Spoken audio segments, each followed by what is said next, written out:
Welcome to Insights in Sound, where we talk to the people behind the scenes, behind the technology, and behind the music. People you may not know, but you should. And please check out getitinwriting.net/shows for a full list of our podcast YouTube series. My guest is David Schwartz. He is the co-founder of Mix Magazine, co-founder of the TEC Awards, and gosh, so many other aspects of your career that we're going to get into here. But basically, you've been involved in the music technology sphere for pretty much your entire adult life, right? Yeah, in various levels, but I guess it would go back to, high school, really, playing in a band and running sound for the band, and then going to college and got an engineering degree. And why an engineering degree? Was it just something to fall back on, or? Well, the truth of it is, my lead singer in my high school band, his father was an engineer and a piano player, and he used to borrow my piano for his jazz gigs, and we developed a real friendship. And I really liked the guy, and I thought, engineering, he was electrical engineer, and I thought, oh, that'd be a good thing to do back when I had no clue what to do as a kid. Right. So he really influenced me. And I always kind of liked technology. I was never, a genius in technology, but I always enjoyed it and liked the creative possibilities, especially as I started to write songs and our band started to get, a little more notice. I saw more and more how technology related to it, and then the first time I walked into a recording studio, I just fell in love with the environment. That's I said, it. This feels like home. I remember first time I went into a studio with a band, I was actually standing in front of a Neumann, getting ready to record a vocal, and I slid my hands inside my pockets, and I could hear that. And I leaned into the microphone and I said, God damn, I can hear the dates of the dimes in my pockets. And it was such a same kind of thing, just such an experience of, it melds the left brain and the right brain stuff in such a great way. And that's, because music being what it is, there's this odd combination of left brain, right brain anyway, learning to master an instrument, understanding the technology. There's, a lot of people don't realize how much left brain goes into the process of making music, because music itself is such a creative endeavor, and so that's right-brained. Exactly it. Yeah, the studio represented to me and to lots of people where creativity and technology meet. And there's something magical about that, when it works. Yeah, when it works. Now there's a lot of downtime. There's a lot of watching paint dry too. I having worked as part of the tech crew in a studio, I can attest to that. But now you came up in an interesting time too. There was a shift during the late 60s, early 70s from studios being a very technical endeavor, the ubiquitous white coats of, EMI and all of that stuff, right? To artist-driven, creativity-driven, rather. And I think that was something that you really came in right on the cusp of, didn't you? Timing had a lot to do with the good things that happened to us, but it was that change, and people like Chris Stone in the record plant really took advantage of that. They did exactly what you're saying. They took this industrial feeling, kind of an operating room mentality, and they said, well, let's make this comfortable for the artists. Let's take an artist-oriented approach to it. And so they started putting lots of amenities into this environment, and also changing the pattern from 3-hour sessions to unlimited sessions. Right. And if you're going to have an artist who's going to be working around the clock, you want them to be really comfortable. And so you start to develop the interior design and the amenities and, kinds of things that that really appealed to the big artists of the time, and still continues to, although not at that level. Well, but it did really it started to become much more of a service industry. And that, I think, still does carry through in some of the bigger studios. You know, some people refer to it as, you know, a 5-star hotel with a recording studio, basically. Right. And that, I think, was, you know, I mean, we can talk about the Beatles and George Martin as, you know, the sort of the arbiters of a lot of that. But I think that really started happening in smaller and bigger studios across the country at that point. And that happened in harmony with the technology advancing to a point, Yeah. and democratizing. Yes. The professional equipment, which was unavailable to individuals financially for the most part, started coming down in price as the manufacturers found more ways to compact the equipment and reduce the prices and increase the capabilities. And all of a sudden, this semi-pro industry emerged, where people could essentially emulate, to some degree, and in the first wave anyway, emulate what they could do in a big room in a much less industrial environment. And learn. And bring it into their homes even, and start. I mean, this took several years to really develop as a trend, but the home recording Yes. Yes. innovation was really a function of companies like TEC, Tascam, and Fostex, and Was that your first four-track? I still have it, 3340. I had one as well. Yeah, that was a mind blower to see it. This is I remember exactly when I first saw it. It was in Berkeley in 1973. I went to a concert at the Berkeley Community Theater. Linda Ronstadt was headlining, and Jackson Browne was the opening act. And as I was walking down towards my seat, I saw this guy sitting on the aisle with this big machine in his lap. Actually, it was a small machine, relatively speaking, but it had 4 channels on it. And I looked at it, my eyes just bugged out, and I said, "What is that?" I started talking to him, and he told me, and I said, "Okay, I don't have much money, but I'm going to get one of those." And I found a used one from a broadcast station in Union City, California. And I paid $550 for it.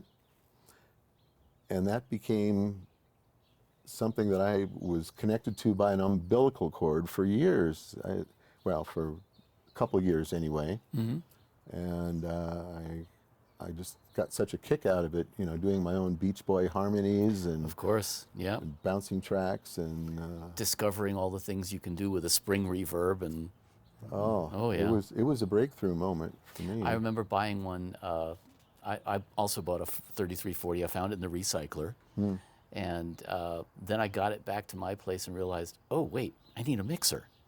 And in fact, I went over to, you will remember, Sound Genesis. Sound Genesis played really a major role in Mix Magazine's launch. Sure. Dave Angris was our Dave hero. sold me my first, a little TEC 2A mixer, in fact. You know, but yeah, that was, as you say, the beginnings of this little cottage industry of us as creatives taking control of the technology a little bit and learning all that stuff. Let's cut to a little bit of the forming of Mix Magazine, because I remember this. I was in San Francisco at the time, 76, 77.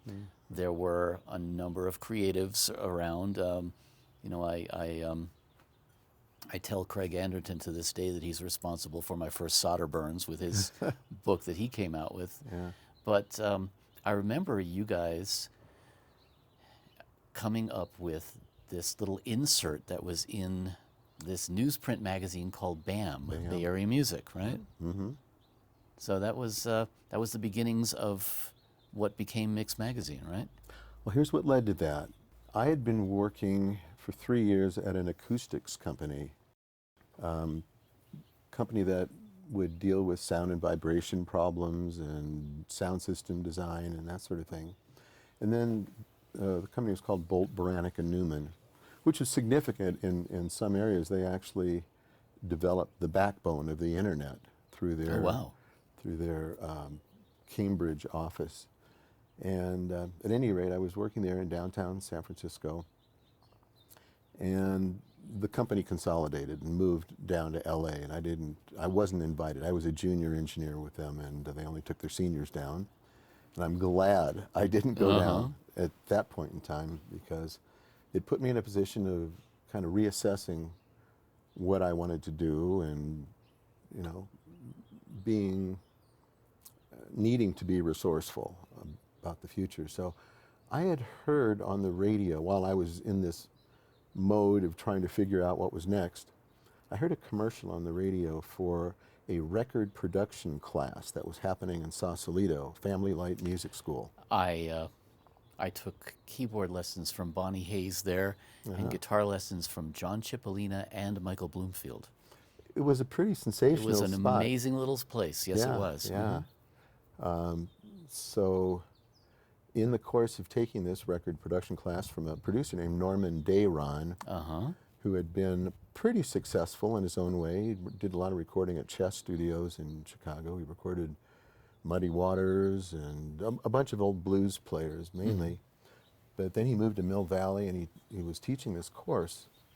And I was driving across the Golden Gate Bridge when I heard this ad on the radio, and I said, I've got to check that out.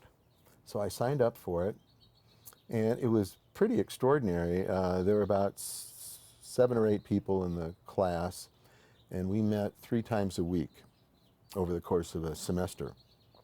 And one night, the first evening of the week that we would meet, we'd play records.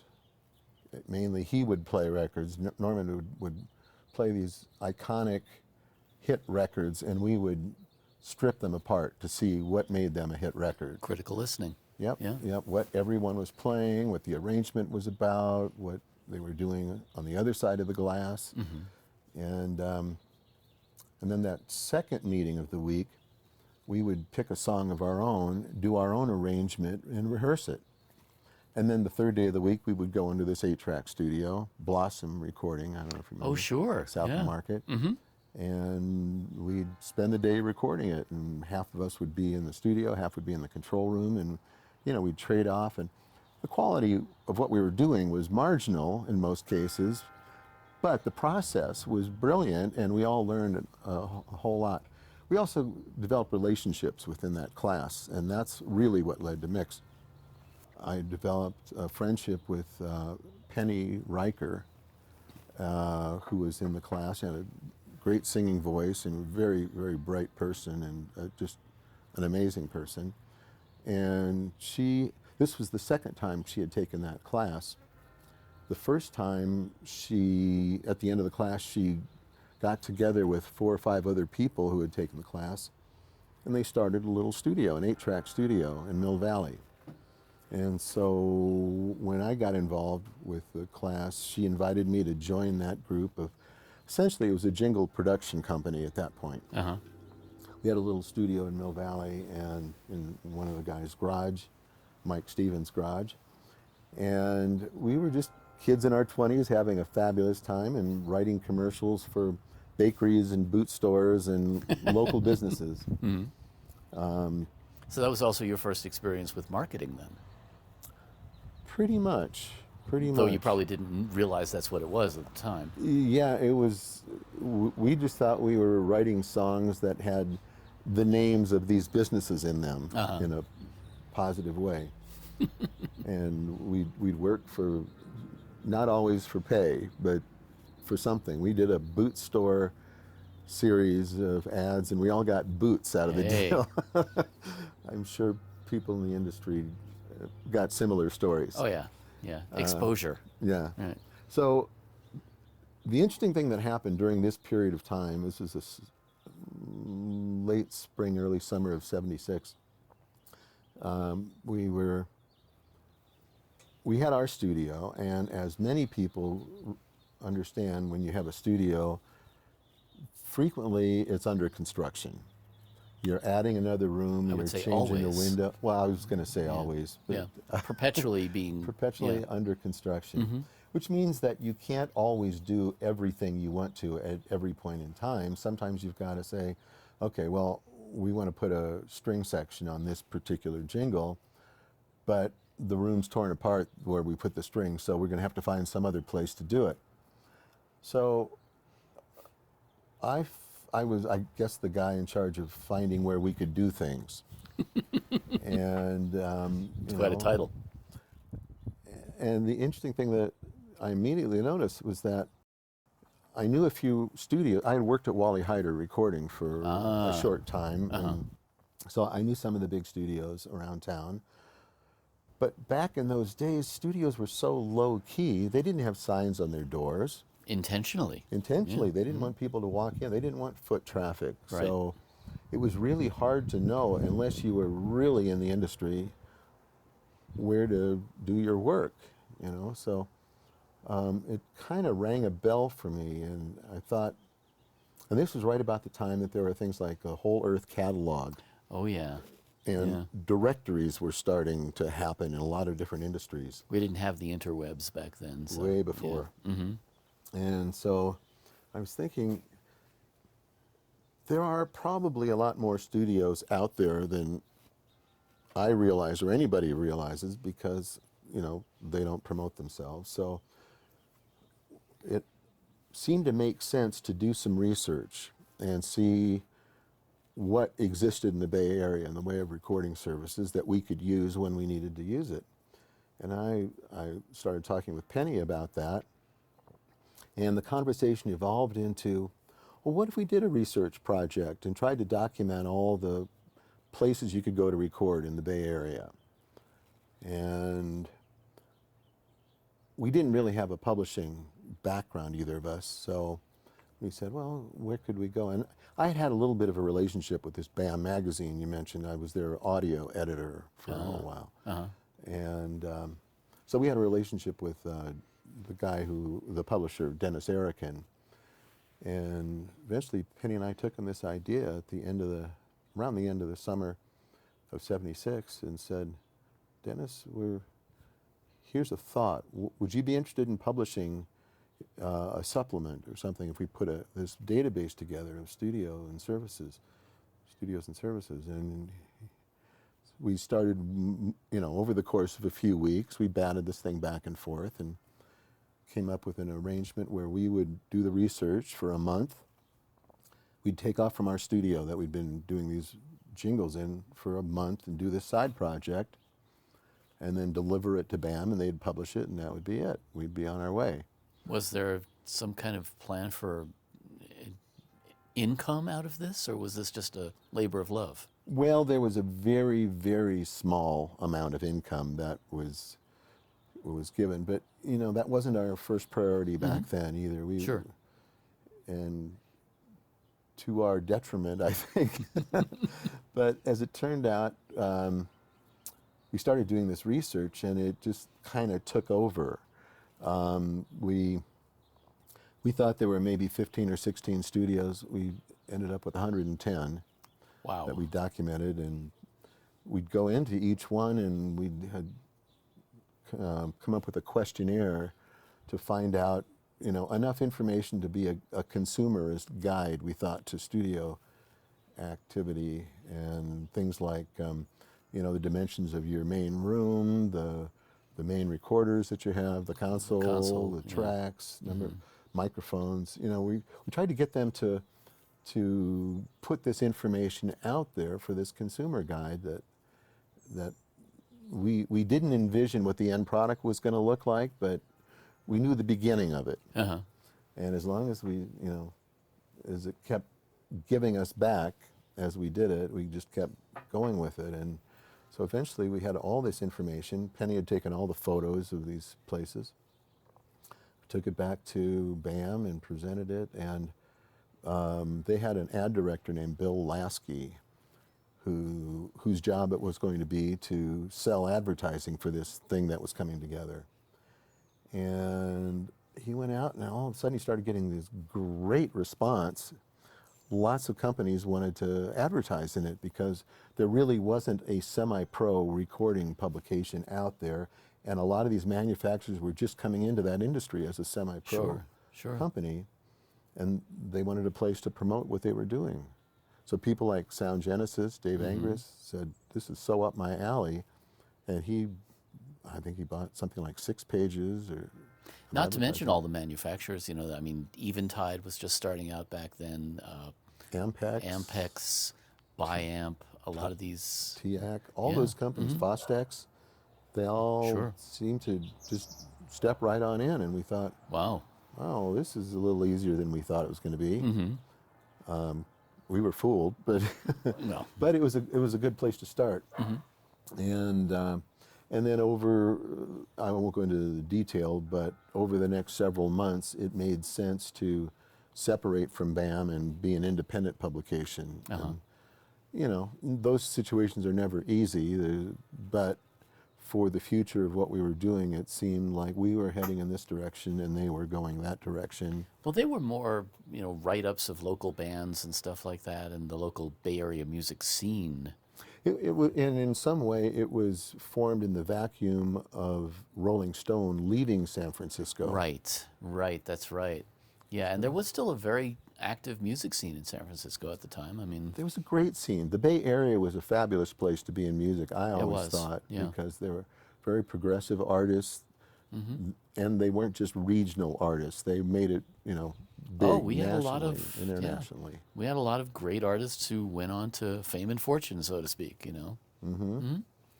Yeah. So how then did this eventually become the magazine format that it was? I mean, I know Mix was newsprint when it first came out. It was too. a tabloid because that's what BAM, that's what their format was, and we were sort of followed in that.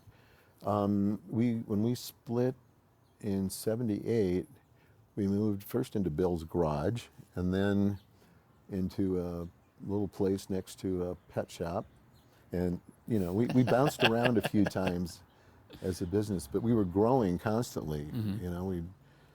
All of a sudden we were 4 people, then we were 8 people, then we were 10 people. And, so we had to move several times over that first 3 or 4 years. And in 1980, we were developing cover shots that were, I've admitted this before, we kind of stole the concept from DB magazine. Larry Zeid I remember had this that magazine. These were pre-mixed magazines. Engineer, producer, recording engineer, REP. producer, REP, Yes. Studio Sound, and DB were like the 3 magazines out there. And they were the 3 that were beginning what we now know as gear porn. Yeah. And so we thought, well, we wanted to come up with a format for our covers. And DB had done this one issue that stuck in my mind years earlier, where they had done a cover shot of Manta Sound in Toronto. And it was a shot looking from behind the console through the window. And I said, that's sexy. Really, Yeah. that's it, that's that kind of architectural digest. And so we took that concept. I mentioned this to Larry once many years ago, and he was fine with it. And we did it better. We did high resolution shot. We were shooting 4x5 negatives, transparencies. And all of a sudden, that became the look of Mix, that over the console shot with you sitting in the seat behind it. There were no humans. We didn't have a human on the cover for something like 15 years. It was always a console. Always a console and a control room environment. And studios all over the country, as soon as they started seeing this, said, hey, we'd like to be on that cover. And so we got lots and lots of art sent to us that really provided the look of Mix for many, many years. What was the question? Well, I'm sort of tracing the growth of Mix, not necessarily for the sake of the magazine itself, but I'm interested in how, first of all, the growth of the magazine paralleled the growth of the industry, and also how that then led to some of your other endeavors. Because at a certain point, Mix became more than just a magazine. It became a bookshelf. It became, an industry in itself. And I know that at a certain point you also branched off and started the TEC Awards and some other endeavors. But this all started with this little concept of photos of studios, basically a directory of studios. Exactly. It started as a directory because that's the problem we were trying to solve from day one. But there was another one of the publishers, associate publisher at BAM, Miles Hurwitz, said to me one day, he said, you know, when the first one was in development, he said, why don't we put some articles in there too, not just a directory, but maybe we were going to break the directory down by tracks, 4 tracks, 8, 16, 24, and have different sections. And he said, let's put an article between each one of those sections, which none of us realized that that was going to lead to an editorial-oriented publication rather than a directory. So, I mean, we were thinking we're doing directory, and he said, put in other articles. And so we said, well, let's do both and, you know, do the directory and grow that and put articles in and grow that. And this was still Bay Area oriented for the first issue. Once we brought it out, we started getting all these calls from LA and Nashville and New York and, you know, large recording markets saying, we need something like this. Come down here and do one here as well. And so we So that started the focus of different regions per different issue. We went regional on it for a couple of years. You know, the first LA one we did was, it was all about the LA market and the personalities and the studios, and Nashville quickly followed and New York followed. And then by 1980, we were saying this is becoming overwhelming. I mean, number one, this is going to be a 1-month project. We never made it back to our studio after that. It became. I can imagine. Yeah. And 2 things happened. We said we need to consolidate this and make it more like a regular publication. So over the course of a month of knocking this around, we said, okay, well, let's reduce it in size to a magazine-looking kind of publication, glossy pages, and it'll have more editorial, and then in the back there'll be a directory each time. It'll have, you know, different regions of the country or other things of interest, like a product directory around the AES time. So the directory concept almost became an adjunct to the editorial at that point. It's what got us into the business, but it slid to the background as we started to get more and more real editorial.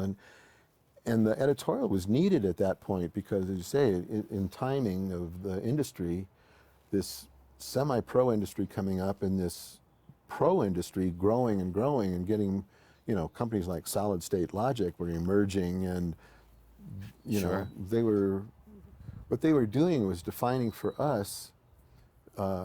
Penny's husband at one point said, this isn't a directory, this is a dream book. People pick this up and read it to what you said, gear porn. This was the beginning of, yeah, exactly. Yeah, absolutely. I want to have that $1 million console one day, and so. And if I work hard enough with my little 4-track, I can graduate to a real business. And I mean, it certainly it opened a lot of our eyes to not just learning techniques, although that was a big part of it too, but really the understanding that you could expand and you could grow your, not only your knowledge, but as a business. You know, that was the big part right there. Understanding that it was a business. And it's a continuum too. You can start with a 4-track machine and incrementally grow to be a record plant or a Cherokee or something like that. Because everything starts somewhere, and typically, well, maybe more today, this is the case where if you're, you know, an artist or someone who wants a studio, you can go to a John Storick or somebody like that and say, I've got a $4 or $5 million budget, and I want to have the room Design in 6 months. Space, It wasn't like that in the early days. It was scrapping things together and being really resourceful. And what happens if we put a wall with rocks over by the monitors? Yeah. What do they mean acoustics? What's that all about? Exactly. Yeah. But that's the beauty and the brilliance of this whole industry. It's with heart and soul, the technology has continued to evolve to make the sound as good as it can be, but also make the process as efficient as possible and make the affordability of it realistic for the situation and for the client. Yeah, and I do want to get into that in a moment because there's a lot that has changed and evolved over time. But I still want to trace a little bit of what was happening with a lot of the stuff that you were doing at that point, because as you say, the entire concept was becoming an industry. It had transitioned from really, a few people with their 4-tracks in their bedrooms to a business, and a lot of these bigger studios were really becoming big businesses. They were attached to record labels and or working directly with them. There were massive budgets. There were massive investments in gear all of a sudden happening all over the country. And all of a sudden we turned around and we were an industry. Well, it was the people combined with the equipment, and Yeah. this was a big part of what gave Mix its reason to live, is that we were recognizing that there were these amazing people called recording engineers that had been in the background. Nobody thought about, well, what's a recording engineer, or who is it? Their names weren't frequently on the back of the albums. But the little time that I spent working at Wally Heider's introduced me to the idea of these brilliant people who were the architects of the sound Yes. before they were known in public. And there was one, I actually also contribute the format of Mix to a person I met at Wally Heider's that I did some work with, Jim Gaines, tremendous engineer. You might recognize him. Well, he did a lot of the Steve Miller hits. Ah, okay. He also did Stevie Ray Vaughan. Ah, okay. He did Double Trouble. That was his record. And he was just a great guy. And I remember one evening when I was working at the studio, pretty much went around the clock there. Of course. It was about midnight. I'd finished my shift at 6, and usually I'd hang out at the studio until I had to go home for some reason. Right. So I was walking around the studio, peeking into doors and things, and I went up to Studio D upstairs, and I heard music coming out of it, and I kind of peeked in, and there was Jimmy standing in front of the console playing something back, and nobody else in the studio, so I kind of opened the door and said hi, and he waved me in, and end of the tune, I said, "What are you listening to?" And he said, "Oh, this is a Brewer and Shipley record that we did about 6 months ago, and it didn't chart as well as I was hoping, and I was just kind of listening back to see if there was anything we could have done better, anything that would have made it a little bit higher level work." Interesting. And it hit me right in my heart when he said that. He said, so few people have that kind of an attitude who want to make things better, and will look back at themselves and not be afraid to criticize themselves or to realize when they could have had a stronger hand in something. And reviewing something with knowledge that you didn't have at the time, And having the humility. And, someone told me years ago when I was an engineer that the nice thing about engineers is their attitude. They don't have one. And That's sometimes true. I'm not sure if I'd always agree with well, that, but yeah. back then it was. Yeah. Back then it was. Most of the engineers did not see it as it was about themselves. Right, It was they were about there the for artist the they're artist. working with. Yes. And so that triggered a switch for me that if I could ever be in a position to turn the spotlight on those people instead of the artists, that might be something worthwhile to do. And so Mix's editorial philosophy evolved to have that in it, to turn the spotlight on the great technology and the great technical people who used that technology and made brilliant music out of it. Well, the other thing that I think came out of that, and I'm sure it was, sort of semi-intentional, but you created a community. You began to create community because, as you say, there were all these studios who were in a sense, operating in a vacuum. You know, and you know, maybe if you were in the scene, you knew about 3 or 4 other studios. You certainly didn't know about hundreds of them, let alone all of the engineers and people who worked in these studios. And all of a sudden, we all turned around and realized, hey, you know, there's a whole lot of other people out there doing what we do, sharing the passion that we share. And that, I think, was probably one of the biggest things about Mix, was not necessarily just sharing the information, but really building the community. Well, it was all happening organically. You know, we put a stake in the ground, and people started to identify with it. Yeah. At least the people who, you know, the underground that had been used to it, to being in isolation, started to open up, and it was necessary, because it was such a fast-growing situation, and that people needed to be able to talk to other people in the same situations. Share knowledge, and, you know. Yeah. How did you make that thing work? Because there was so much of that too. You know, there were so many, because the equipment at the time compared to what we have now was kind of primitive. You know, we were figuring out how to lock 2 2-inch machines together. There was so much of this hunting and pecking, and really just kind of figuring out how to make something work. And the idea that you could then read an article where somebody was talking about how they did this, and you go, oh yeah, I was trying to do that too, or I want to do that. That, I think, was really the building blocks of a community. That's also when Mix really started to, I think, get into some serious editorial, when we began talking to engineers and producers who had just come up with great projects that were really resonating around the country and around the world. Yeah. Being able to sit down and say, well, how did you do that particular thing? How did you get that effect? What mic did you use on this voice? We just started to mine knowledge about how to make a good sounding record. And that advancing technology gave us constant news to keep putting out about products and technical breakthroughs and key people and developing. So there was a fire hose of information that came to us that we could publish. We got, Sure. Yeah.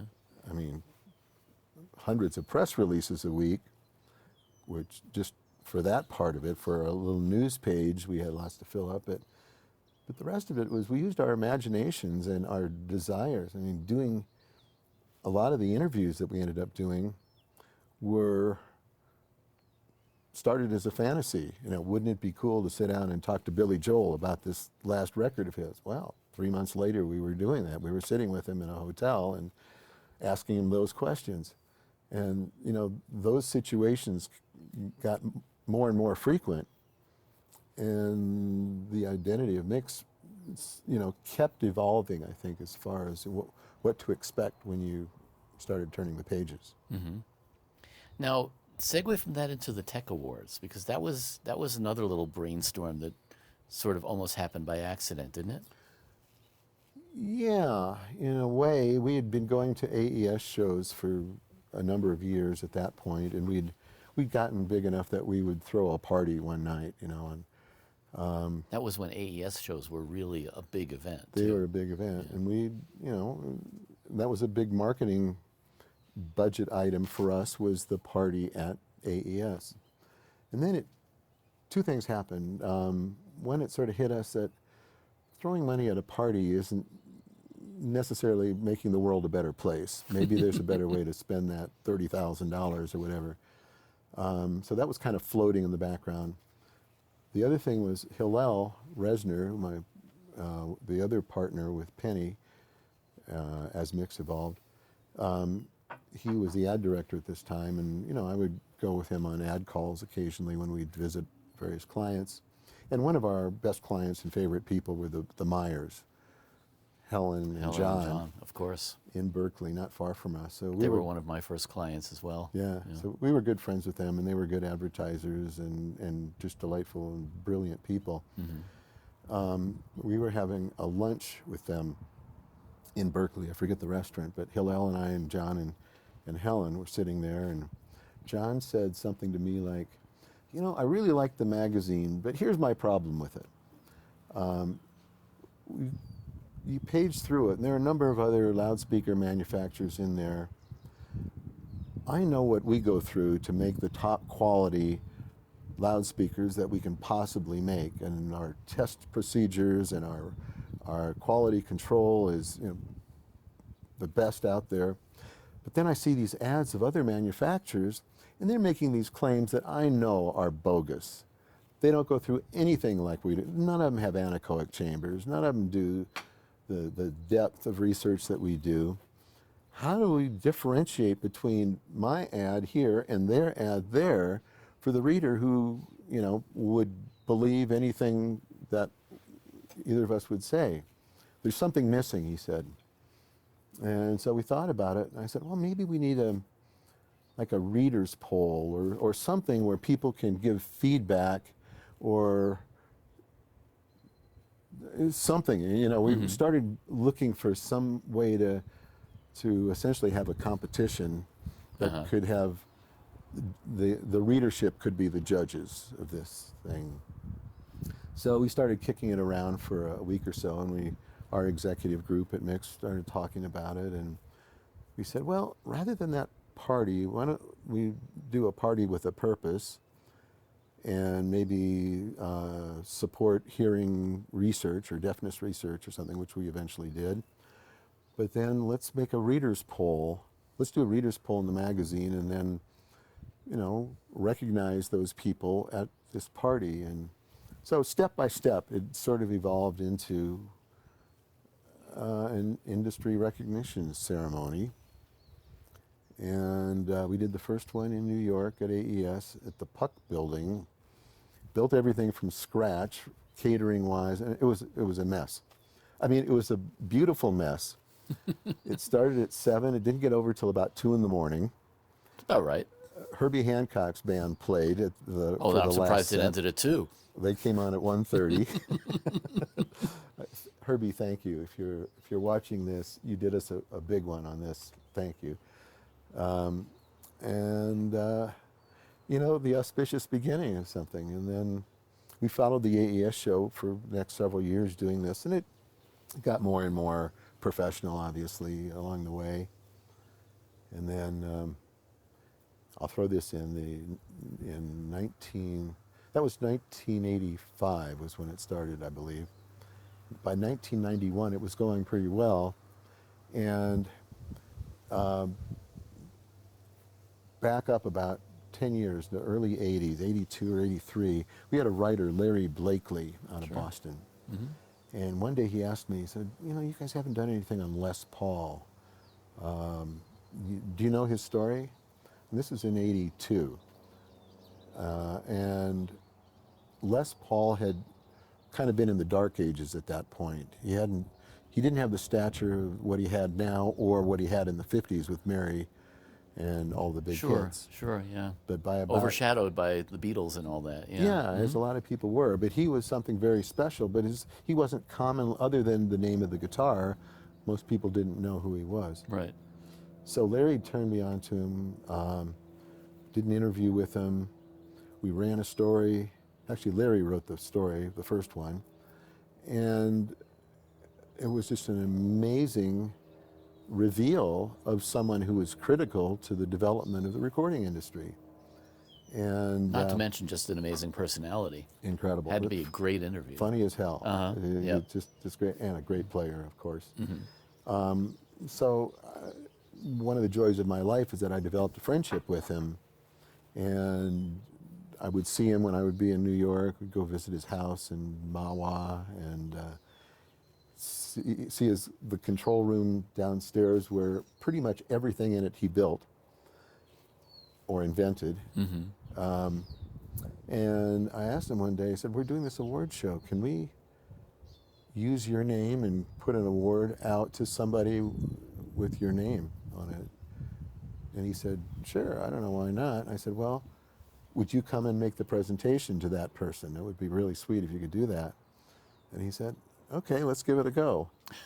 So that was the beginning of Les Paul giving out the Les Paul Award. The Les Paul Award, starting in 1985, and obviously, you know, a lot of big names have gotten Oh, it. sure.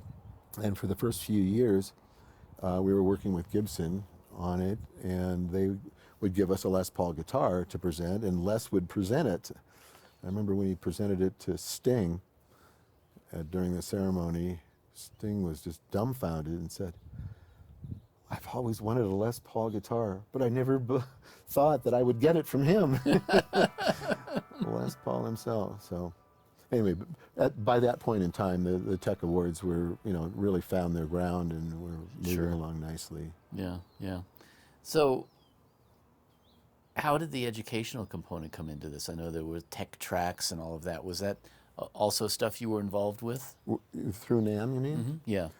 Well, in 2009, we started talking to NAMM about taking over the TEC Awards because we had them attached to the AES, and during that 2007, 8, 9 period, everybody seemed to be going down the tubes. For us, we were dependent on them for the infrastructure to do the awards, and they had to step back from it, and we had to make a decision of, you know, we Hillel and I and 2 other people on the board did not have the resources to fund it ourselves. Mix was still involved, but they were, you know, having difficult times too at that point. And they were on their 3rd or 4th owner at that point, I think, right? Yeah, so we didn't really have the same freedoms that we'd had earlier to just throw something out there.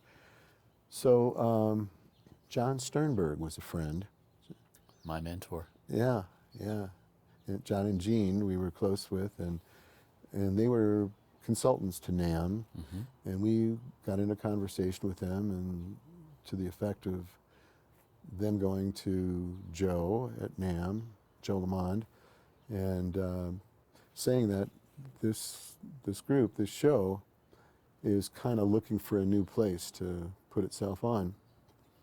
And so he architected a little meeting for us, and we got together, Hillel and I got together, and I think Peter Hirschfeld at that time was on that meeting because he was publisher of Electronic Musician at the time. We were all in the same group. So NAMM agreed to take over the show, basically. And at that time, you know, we saw it as a public service to the industry. This was not an entrepreneurial venture anymore. Right. So we liked the idea of having it. NAMM liked the idea of having it, and eventually made it the Saturday night big show.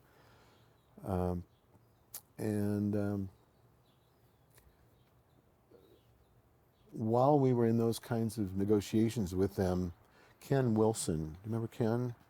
Vaguely. He was the head of professional development at NAMM. He had also been the CEO at Musicians Institute. Ah, that's where I remember the name. Okay. Great guy, very bright, very nice guy. And so we worked with him really well. And one day he said to me,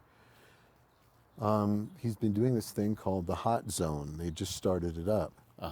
And would I like to take it over, curate it? And I said, okay, sure, what is it? And he said, well, it's just sort of a hodgepodge of stuff.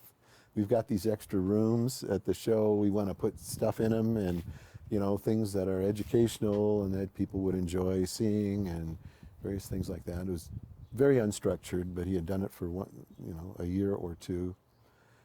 And so he handed it over and started, you know, first repeating what he had done and then taking it in some new directions. And I'm not sure who at the NAMM staff, whether it was Joe or someone else there, said, well, let's rebrand this.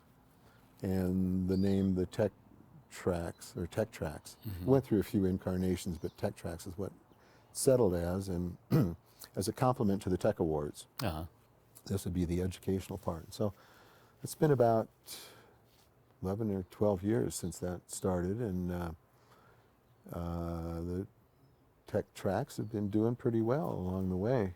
I love doing them. It's, you know, for me personally, it's been a great way to give back. And I think what's interesting about the evolution of NAMM in particular at this point is that educational component has been becoming a stronger and stronger part of things, and the whole trade show per se. Trade shows are evolving, or, if you ask some people, devolving, and becoming less and less of a thing because we have the internet now. People don't necessarily wait for a show to announce a product, but the community that Mix built, that TEC Tracks built, all of this, and especially NAMM having a big part in it now as well. I think this is what has become now the strongest component of it. And I look forward to doing the TEC Tracks stuff in a certain sense even more than, I love wandering around and seeing the booths and seeing people's gear because, I'm a gear nut like everybody. But I think the whole evolution of NAMM has now turned into sort of a gathering of the tribes, and this educational component, I love being able to present something to a bunch of younger students just coming in and having them ask questions and being able to explain how the beginnings of what we came in on, going back to what we were just talking about with your founding the magazine with the community that was beginning to be built, how that has now turned into really a huge community, an industry of creative people where we're still serving the art. That's what I really love about it, and I think that's something that's what I love about being able to do the TEC Tracks stuff, is that we are conveying the fact that this is not just about gear, it's not just about toys. It's really about in service to the art and the artist. And what I like about TEC Tracks is that it's really bite-sized education. You don't have to sign up for a long period of time to understand a couple of things. It's kind of like, it touches on so many different areas that you can look at 50 classes or panels or keynotes or whatever on the schedule and say, boy, I'd like to know what what Alan Parsons knows about this particular topic, and walk in, and in 50 minutes you get an experience with someone at the top of their game, or a panel at the top of their. There's one that I sort of close to my heart, and we change the name a little bit every year, but it's sort of the idea of creating a hit record. And it sounds stupid in a way because, well, that's, who knows how to make a hit record? But there are things that people do know about making hit records, the ones who continually make hit records especially. And so we always bring a panel together of really interesting people who have typically, had a string of hit records, and as a panel they discuss what it is about the qualities of a hit that they've found to be important or to be true. And it's always just a very stimulating conversation. I love that. And then some go into much more technology and engineering topics, formats and resolutions and stuff like that. And just the fact that NAMM has allowed these things to exist, where you can, as an attendee of the show, where you can cherry pick, I want to know a little bit more about that thing, or I want to see that person, or whatever. It's just a cornucopia of possibilities that anybody attending the show can custom tailor their experience with things like this. I agree, and I think that has been my inspiration for putting together panels there as well. It's, I want to have a conversation. I mean, the first time I approached you on a panel, it was because a friend of mine, Michael Beinhorn, and I had been talking we had like this ongoing 25-year conversation about, what's wrong with the music industry. And we kept talking about how it's not artist-oriented, and people are really not thinking about what the producer should be doing for the creative process, not, not all the technical stuff. I don't care why you use this microphone, things like that. And I think that for me was such an eye-opener, to be able to sit down with a bunch of people and talk to them about not what piece of gear did you use, but how did this evolve? How did this performance evolve, you know? Well, that one session opened my eyes too. Michael Beinhorn, he wasn't really on my radar, but as he started talking about arranging Black Hole Sun and how that intro, those chords, the musicality of it was like nothing else ever recorded as far as I could tell. And it was absolutely brilliant, and after a few minutes, people were just, their jaws were just hanging, saying, "Oh my God, is that really what happened?" Yeah. You walk out of that 50 minutes later, and you've been inspired. Absolutely. And then Michael was telling me this story about how Chris used to always come with these very fully formed demos, but his vocal was just kind of uninspired. It was, verse, verse, verse, pause, verse, verse, verse, pause. And he said, and I wanted him to get some feeling out of it. He said, I sat him down in the control room and I played 2 Frank Sinatra songs to him. And he looked at me like, with kind of a stink eye, like, why are you wasting my time with this, And then went into the studio and literally crooned the vocal. Wow. And you can hear it in the isolated vocal. And that, to me, those kind of stories are really what the producer should be doing to inspire the artist. And so I felt like this was something that is more important than learning about the gear. I can teach you how to use a compressor. Yeah. I can't teach you how to touch the artist where they live.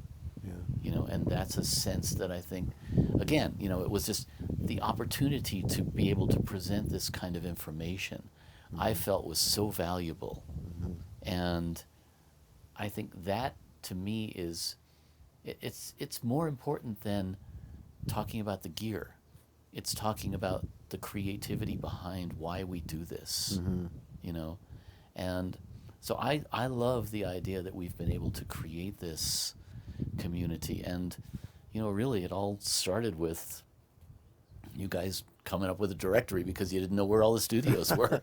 Well, from our end, that's how it worked, and probably a common story that people have out there when you start one thing thinking a certain direction, and you look back 2 years later and you're in a whole different place, but it's okay because it all worked. Well, isn't that what life's all about? Yeah. Well, and we got to hand it to NAMM. NAMM has been amazing for us, and to be able to create that space where we can do things like this. Yeah. It's one of the great groups of people. Mix, I was going to say too. Mix wouldn't have been anything without the amazing staff that we built. Yeah. We really had what I thought was the best group of people together in the entire audio business.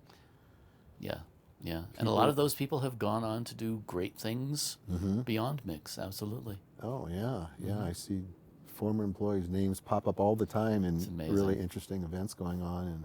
And I'm nothing but proud of what we did, but those people made the difference, but that's also been both the organic growth and the heart and soul of the industry as it expanded. It's a different industry than anything else out there. The music recording industry, it's almost a misnomer to call it an industry, because industry, it's a club. Yeah. It's a creative manifestation of what so many people have inside of them, in their minds, in their creative endeavors. Yeah. And these situations, whether they're TEC Track classes or just being in the industry itself as a creator, those are things that people are drawn to magnetically. They don't exist in most other lines of work. It's true. It's true. It's really a unique industry. It's a unique bunch of people, and that's what drew me to it, and that's certainly what's kept me in it all these years, Which is a nice segue to where are we now? Where are we going now? And I know you're much more peripheral now intentionally to the industry than than you were in the past, obviously, but I know you still got your finger on a lot of it, and I see now a completely different industry in that we have the technology has changed, the record side of it has changed. There are no major labels per se anymore.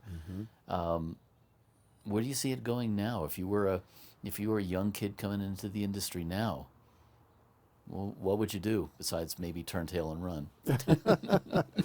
Well, that's the million-dollar question. We're in such a time in the country and in the economy that the opportunity indicators are not as clear as they used to be. I think there's still room for people who really want to put in the work and the time. And I think that applies to any part of the industry.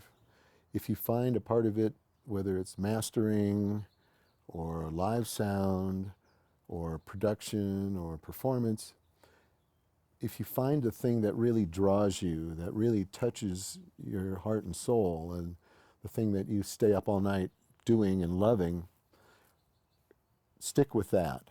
Because if you do what you love, it won't feel like work. It'll feel like play, and eventually it'll feel like pay. And it will. I would hope, yeah. Mm-hmm. Yeah. But there's also other doors that have opened up. I think there's interesting, Mix started as a regional and then went national, really international. I think there's a trend now to go back to regional and local. I could see that, yeah.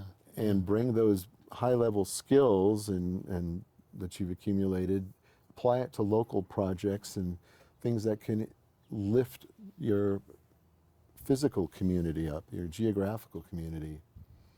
I mean, we have in New Mexico, Santa Fe, where I live now, New Mexico has a music commission, which is in charge basically of overseeing and promoting the music of the state and the historical nature of musical culture here. I've been involved in that for a number of years. And it's also a platform to create events, and we've done several events here using that platform and our backgrounds from the industry. And so it's part of a give back, I think, opportunity for people is to, find something in your community that relates to what you like and what you've learned from, and manifest something. Which is, as you say, almost coming full circle in a way, isn't it? Yeah, we weren't paid back then, and we're not paid now for it. Fair enough, but we gain so much more, I think. Oh, absolutely. This is the quality of our life when we do things like this. This just makes it all worthwhile. I agree. And I hope you will continue to do this for many years to come. Well, thank you. I hope so, too. It's about the only thing I know how to do, so. You and me both, buddy. David Schwartz, thank you for being my guest. It's a pleasure. Has been a pleasure. Hey, I'm Daniel Keller. Don't forget to hit the subscribe button and join us each week for Insights in Sound.